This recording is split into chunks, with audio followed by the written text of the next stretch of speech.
वेद प्रतिपाद्य जय जय स्वसंवेद्या Atmarupa.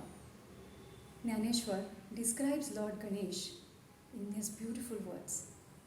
His description goes beyond the physical form, and he says that he is the Lord, he is the eternal essence who has been here even before the universe was created.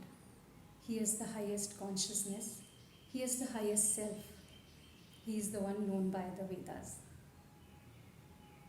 Our festivals bring with them a lot of merrymaking, fun, joy. They bring a lot of brightness to our mundane lives as we celebrate the changes in the seasons in the cycle of nature, the Ritu Chakra. Our festivals also give us a gentle nudge to think about, to dive a little deeper into understanding our environment. Ganesh festival comes in the month of Bhadrapad, right after Shravan, in the Varsha Ritu. This is the season when nature is at its best. This is when the trees, the plants have leaves in abundance. They are nice, happy, and it's lush green everywhere. श्रावणमासी हर्षमानसी हिरवळ दाटे चोहीकडे क्षणात येते सरसर शिरवे क्षणात फिरुनी ऊन पडे. Poet Balkavi talks about the beauty of this nature in the month of Shravan and Bhadrapad. He talks about the beautiful dance of the sunlight and the rain and the green everywhere. It is during this season that Ganesh festival comes. These all pujas during these months, they come with the offerings of leaves for the god. Offering leaves has been a very old traditional practice in many of the countries. Leaf offering in a way represents self-sacrifice. It represents your love for the deity. It's something like we would share with our loved one. It possibly also represents placating or pacifying the wrath of the lords, because man used to fear nature, fear deities in a way. So it was also a means of pacifying them, and of course a means of sharing your love. In earlier days, when you can imagine, we didn't have colorful plastics or thermocol, these green leaves were possibly the way of decorating. They also have a purpose of decoration. Just like the nature around is happy and showing its shades of green, these shades of green also find a way of entering our houses and decorating the place where the idol is installed.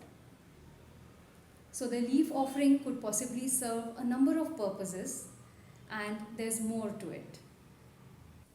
Sundara paradi घेऊनी हाती पुरोपकंठी शुद्धमती सुंदर बाला या फुलमाला रम्य फुले patri khudati.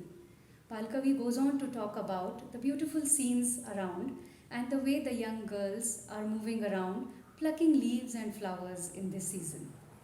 So it has been a traditional practice, and it's also a way the women socialize. In earlier days, when women folk hardly used to venture out, this was a nice occasion when the weather was beautiful to move out with their friends and have some nice time with them, with a little chit chat and gossiping as they move around plucking these leaves. It was also a way possibly to hand over the traditional knowledge that came with it. It was an occasion where you could get introduced to nature around you. The elderly women in the house could handhold the young ladies into identifying plants, the plants which were important in these rituals. So the 21 Ganesh Patri, which are associated with this particular puja, this was a beautiful occasion where you would learn about them. And what better way than to go out in the wilderness during this beautiful season and learn the basics of plant taxonomy and ecology. In a way, it was a crash course for learning basics of taxonomy and ecology, and from the elderly in the house. So this was the best way to pass on the oral history.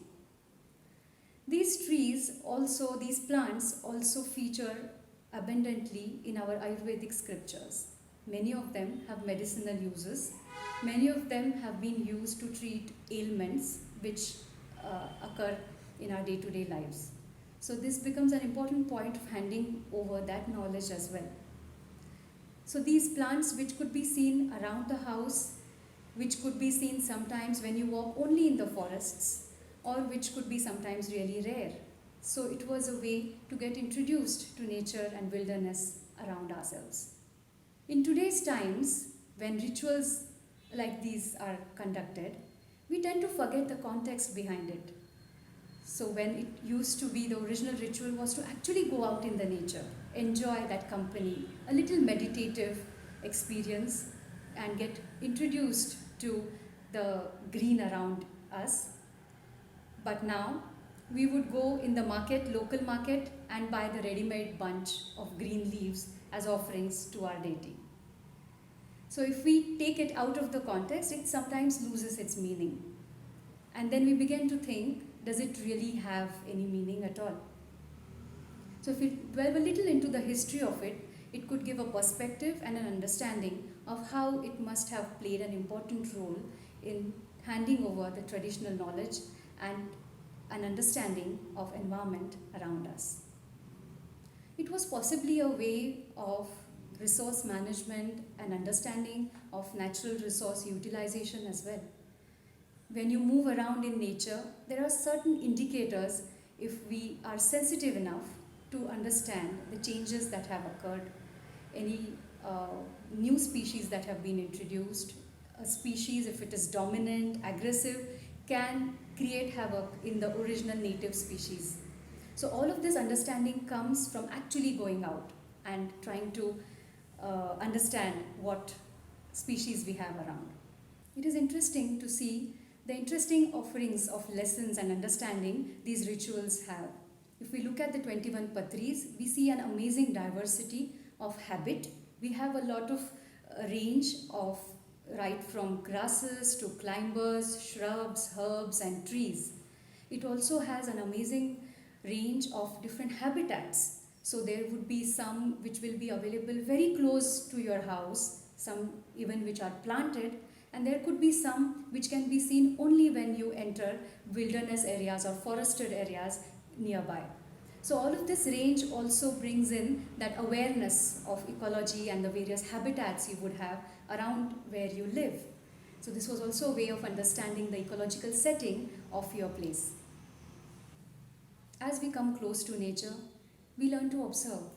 There are little things like some of these patris are actually host plants for certain butterflies. There are some which are favorite of the birds. So all of this knowledge of the biodiversity around us seeps into these processes, these rituals, and becomes an interesting study in itself. In today's times, can we look at this context? Can we try to interpret these rituals for today's times in our homes? We may not have a wild urban space close to our house, but can we plant a few of these in our own home gardens? Instead of buying something from the local market without understanding the value or without even understanding whether they are the original species listed in our puja scriptures or not, can we actually have the right species planted right in our garden? It could be a delight to observe how the birds and the butterflies or the insects around interact with these. Can we consider using some of these in our daily life as part of our well-being, as part of our healthy life? A little bit of tulsi can work miracles. Can we try to actually include this in our day-to-day life and move towards a healthier lifestyle? Ishopanishad says, Isha vasyamidam sarvam yat kincha jagatyam jagat tena tyaktena bhunjitha ma gruddha kasya svidhanam. The universe made of living and non-living things is permeated by God. Humans may use the resources as needed, but may not hoard as if this all belongs to me. This throws light into the simple understanding of how we look at nature, how we look at natural resource management, and how we can look at it as a sustainable resource rather than mindlessly harvesting and then ending up with losing that species altogether? Can we ask a simple why to our rituals, a simple how to our rituals, and try to understand them? Mahashweta Devi has written a lovely story, Kyun Kyun Ladki. There's this little girl who's very inquisitive, very curious, and goes on asking questions to elders around her. They sometimes get tired, sometimes irritated, but this quest leads all of us as readers to knowledge and enlightenment. Can we think of asking whys to our rituals? In the earlier days, asking questions to elders was considered bad manners. But if we look at it from a different perspective, try to understand the reason behind it, try to delve deeper into the origin and the history, it can throw light on a number of things. It can open up roads less traveled, it can open up walkways and pathways and take us down to lanes which lead us to different facets of knowledge. Be it very interesting stories from the mythological stories from our Puranas, or be it interesting aspects of our ecology and environment, or it could even be little hints and tips on a healthy lifestyle. So if we just start asking these little questions, be a little more conscious of why we celebrate, how we celebrate, I think it will make a lot of difference, not just to ourselves, but also to our environment. This quest will actually lead us to understand better our relationship with our own self, our relationship with nature, our relationship with the highest self, the highest conscious. That's what Lord Ganesha represents, doesn't he? In the next session, we'll move on to understand the species, the 21 patris that are offered, the green offerings for our dear Lord Ganesha, from senior botanist Dr. Vinaya Ghate. Yes, Patri Pujan is a ritual where green leaves are offered to God. In many traditions, different types of leaves being offered. In some traditions, we offer leaves in everyday worship also, like Durva to Ganesha, then Bel to Shiva or Lakshmi, Tulsi to Lord Krishna, and so on. We know a tradition of Pandharpur Yatra, where again Tulsi is offered to Vithala also. In weekly worships, we offer Mandar leaves to Shani. So these are different traditions where leaves are being offered commonly. But there are some traditions where we offer leaves in different festivals like Ganesha. Some other festivals are also there where we offer different leaves. Like Haritalika, we offer some leaves. Then Mangala Gauri, we offer 16 leaves. Ganesha, 21 leaves.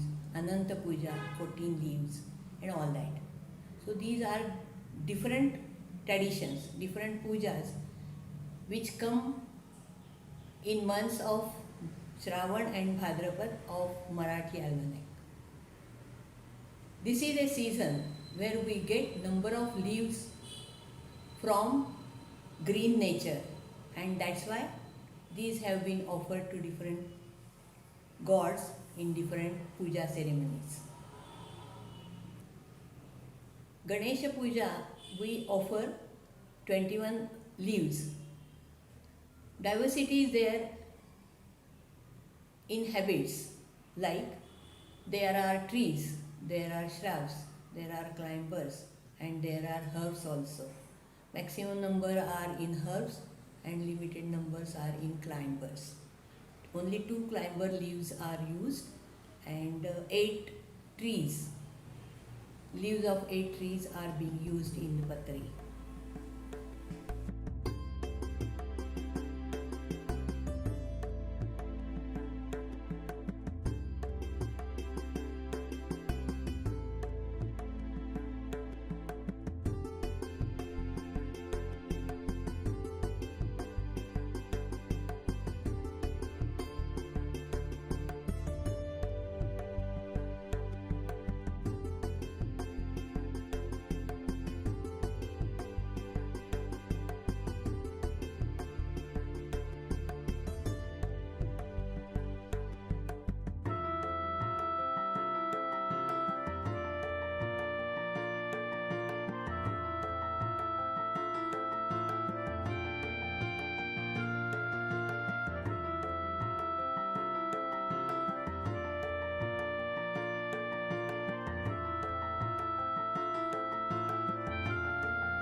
considering the diversity of species, 21 species belonging to 21 genera and 21 families are being offered.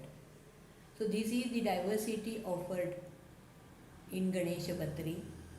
Number of species are planted also, and number of species they are around us, even in the waste places also. We get along roads, waste places, heap areas and all that. And why they are included, then there is reason for it. They are commonly being used as medicines, so to know them and know their habitat, they have been included in it. There are simple ways of or the simple clues which can identify these plants. Say for example, in leaves, two main types are there, simple and compound. In Patri, only two species are there where there are compound leaves only, like Shami and Hadga. These are two plants, and third one is Bale, which has trifoliate leaves, and others have pinnate leaves. So very distinct they are in the identification. If we consider other simple leaves, in Agada, the leaves are very soft and have silvery hairs on it. So very easily can be identified. Or in Dorli, the surface is spinescent. Then if we consider Kevda, the margin is serrate, spinescent and serrate. One serrate margin also is there for the bear. Boar, it is serrately margined and it has got silvery backside. So very easily identified with these characters. For the Arjun Patra, a specific gland is there on backside of leaf. So these are distinct characteristics which explains its identity. Some of them, they are there in our garden, like Nerium or Kadher. Dark green and long linear leaf is there. Durva everybody knows, but specifically in Ganesha Patri, it has been mentioned about the Shweta Durva. How they are different from the Doob grass? They are white in nature, so it's a albino type of Doob grass, and it appears as a mutation. Sometimes this mutation occurs in rocky areas only, so we get this distinct variant in rocky substrate. So Shweta Durva is quite rare to find it out, but Durvas are very common, abundantly growing around us, so we can use them also.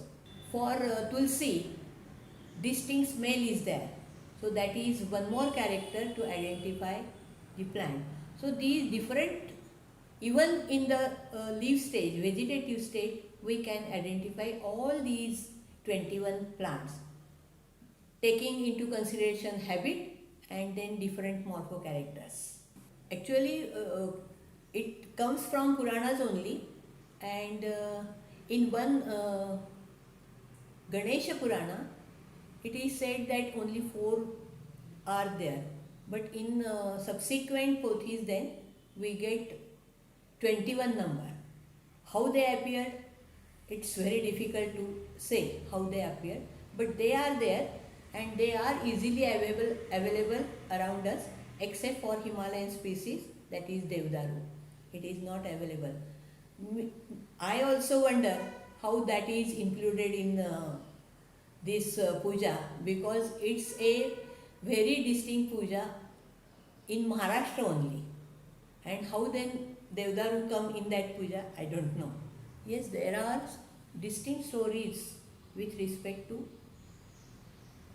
Ganesha Patri, and most of them says that these plants are beloved by Lord Ganesha. They are from old Puranas. I could get 6 different plants and their stories, but here I will explain only one, which is related to Ganesha and Durva. I will tell a story of Ganesha, demon, Analasur and Durva grass, which is found in Puranas. When ignorance overcome divinity Asur, Asur thinks himself to be most powerful. Analasur, a demon, became very strong and powerful and started harassing all living beings on the earth. Living beings then approached Ganesha, who readily agreed to put end to the tyranny of Analasur. Ganesha asked Analasur to stop adharmic activities. You don't do this, but he doesn't accept it, and then he challenged to battle with him. Ganesha was knowing that it is impossible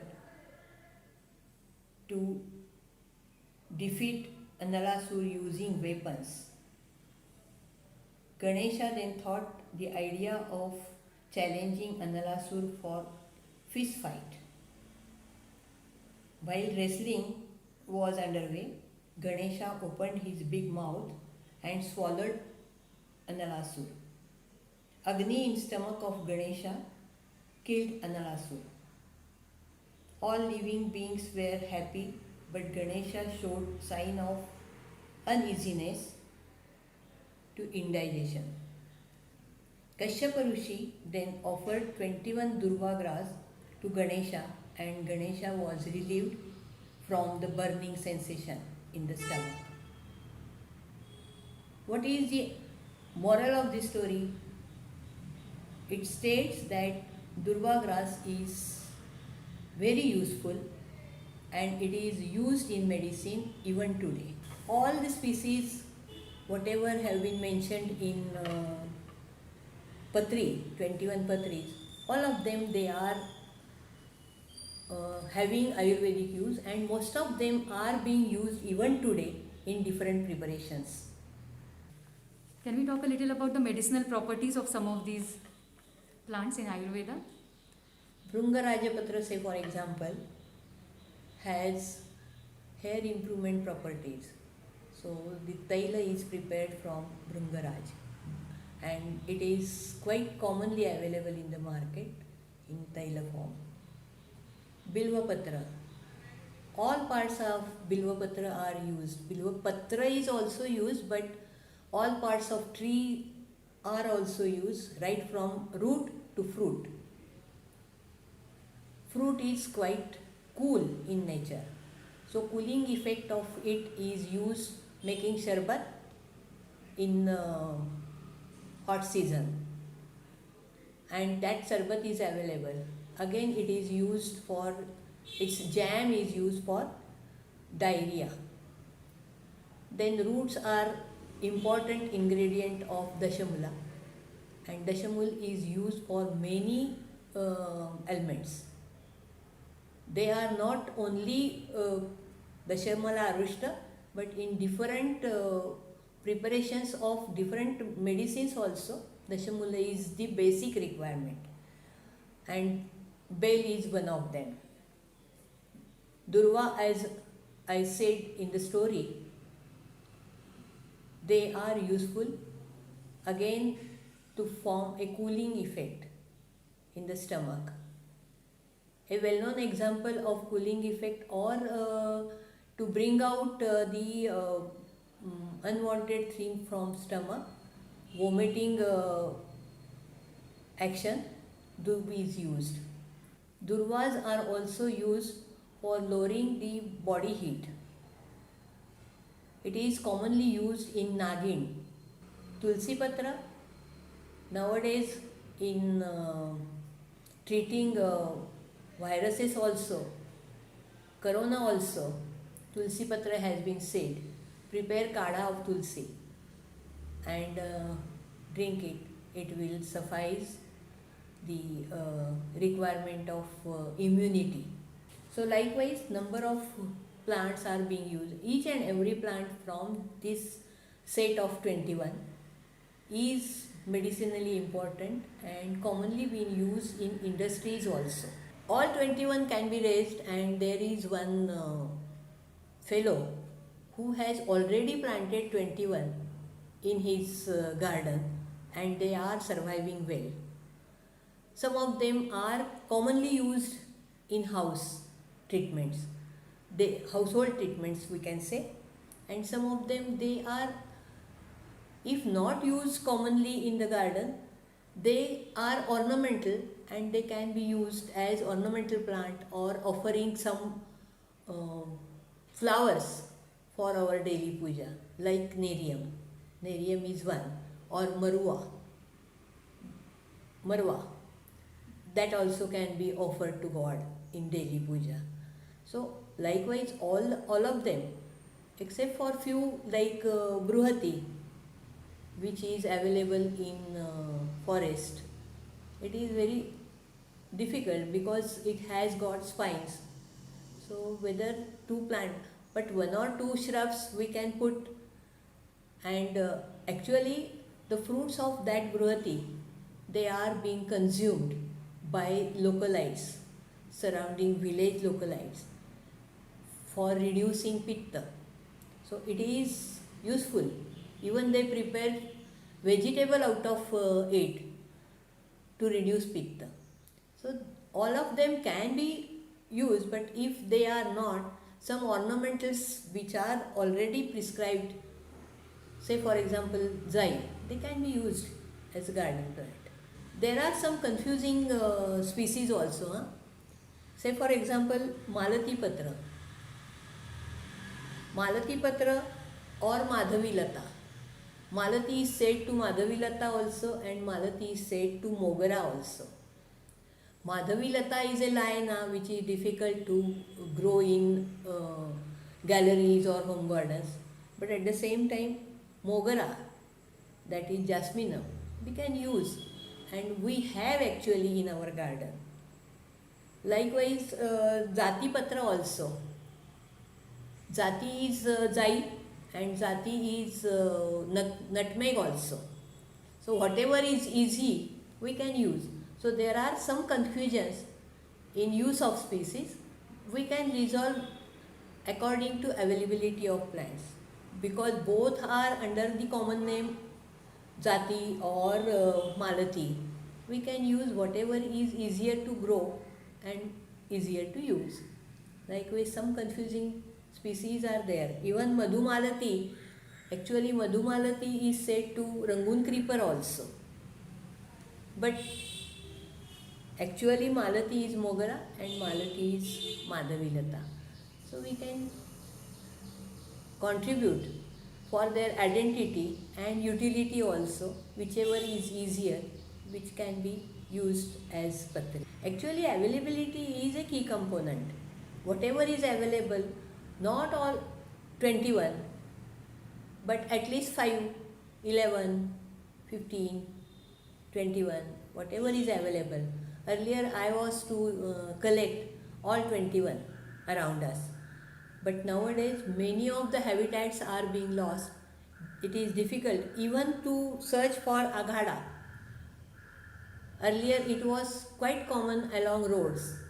Now it is difficult to get that. The tura, commonly seen at waste places or pad zamin we say. This datura was there, then rui was there, but nowadays it is becoming difficult in urban areas like Pune to collect these species. So it is becoming difficult, but we can manage for at least few by planting them at home, by planting them at your farmhouse. All 21 can be grown. Some trees are very big, so it's difficult to grow all these.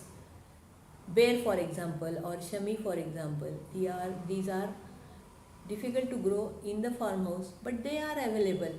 In Pune now people are becoming aware they are planting these trees as they are native of ours, and they are being grown in city also, so they can become available for us. Right now, local economy, if we say, people are bringing material whatever is easily available in the market.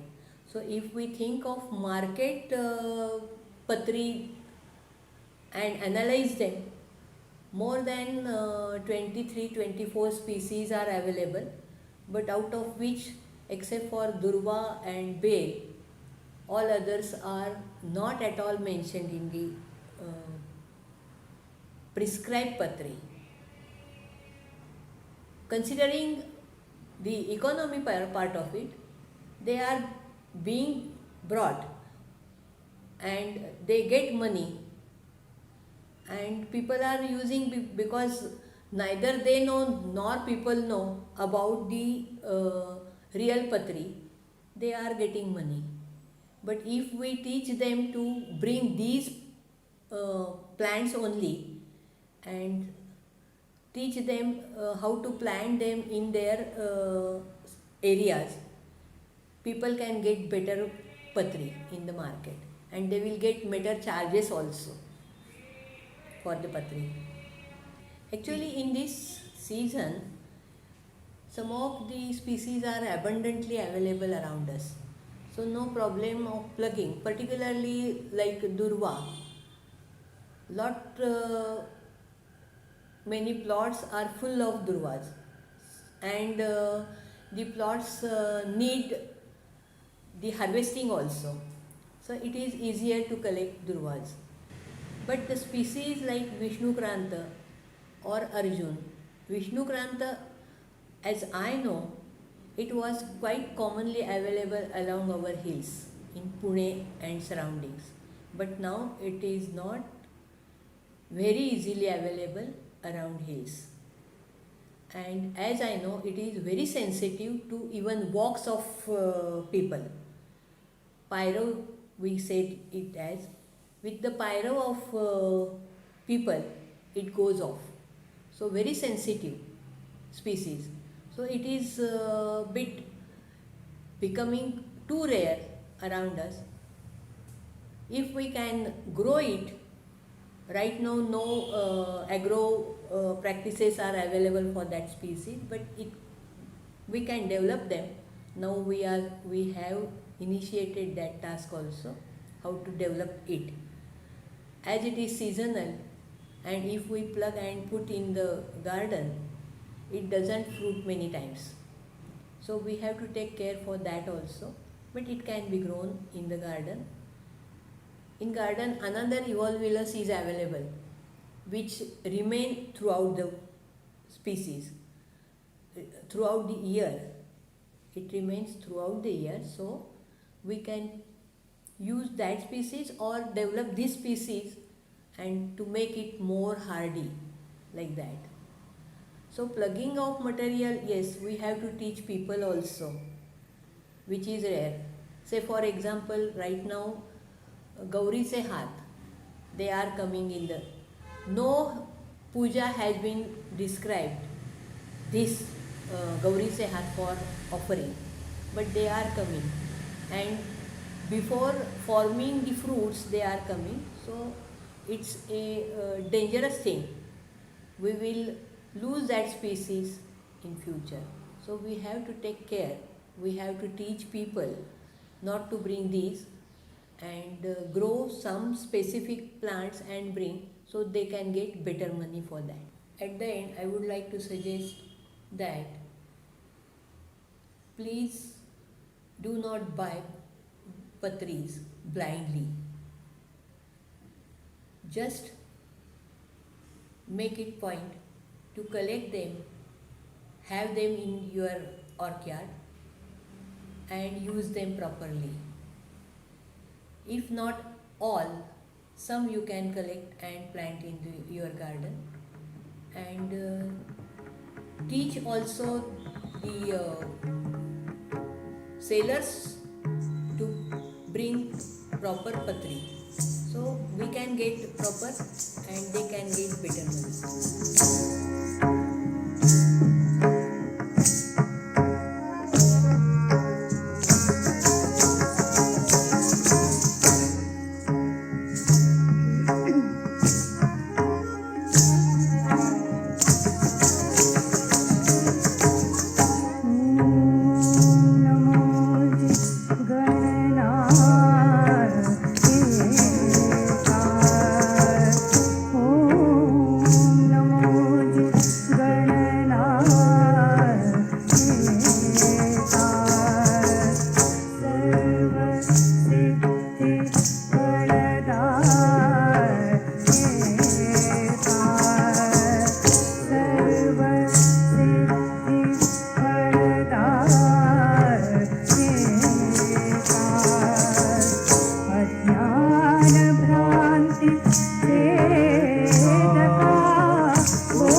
भीममूर्ती प्रचंड विस्तीर्ण भाळी उदंड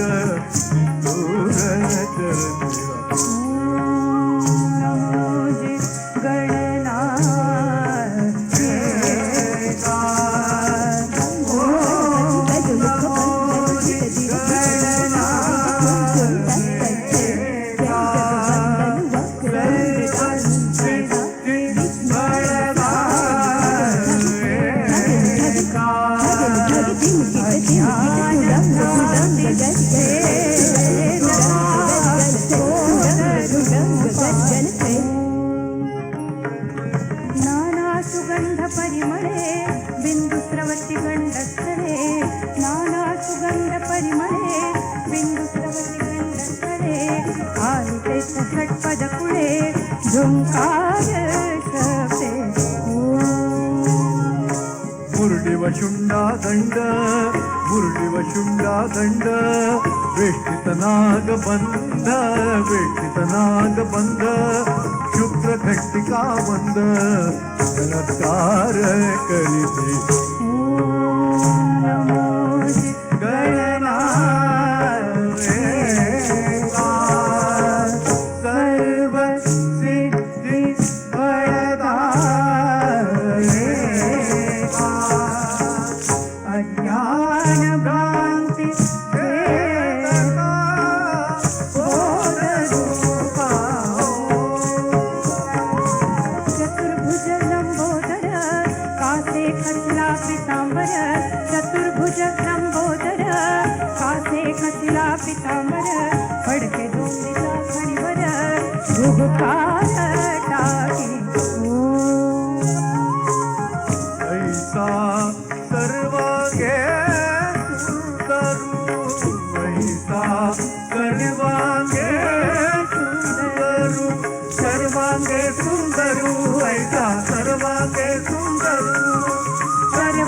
Namaskaru, Sasha.